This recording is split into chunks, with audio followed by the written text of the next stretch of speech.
I was having nosebleeds for absolutely no reason. Made an appointment with my GP, and the next thing I know is tests after tests, scans, and they said, "I'm sorry, but we've got some bad news for you. Cancer is a squamous cell carcinoma in the nasal cavity." The prognosis from the consultant was I had to have a rhinectomy. I had to make pretty rapid decisions, and I started doing a lot of research. I decided against it. I want to explore other options.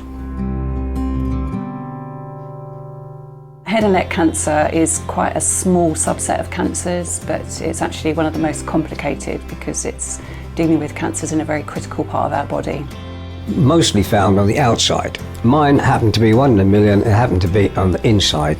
Tony was in a critical state really, he was in shock. He'd met a team that wanted to actually operate on him, which in some cases is the right thing to do, but for him it would have meant removing a very important structure, which is his nose. It was such an aggressive cancer.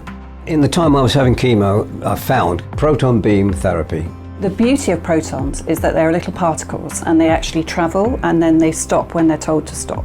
So with X-rays or other standard radiotherapy beams, they're more like waves and they travel through you. So in that way, you don't get the splay of dose in organs that you don't want to treat.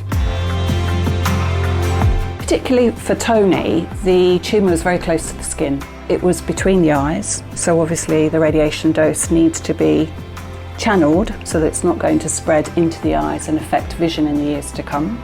So reducing the risk of damage to the retina, to the optic nerves that take the visual pathways to the brain, and then secondarily protecting the brain beyond.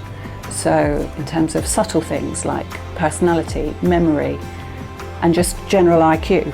The acute side effect profile is very, very similar to standard X-rays because what we are looking at is the late effects of radiation on those healthy tissues.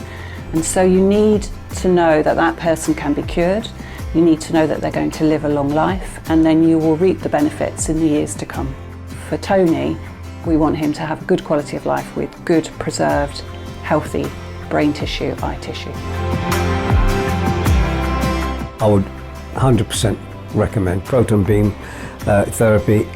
Proton International itself, the top, I can't say any more than that. They are absolutely first class. Treatment was absolutely first class. It was seamless really, yeah. And they are absolutely, the team, Dawn's team are cracking.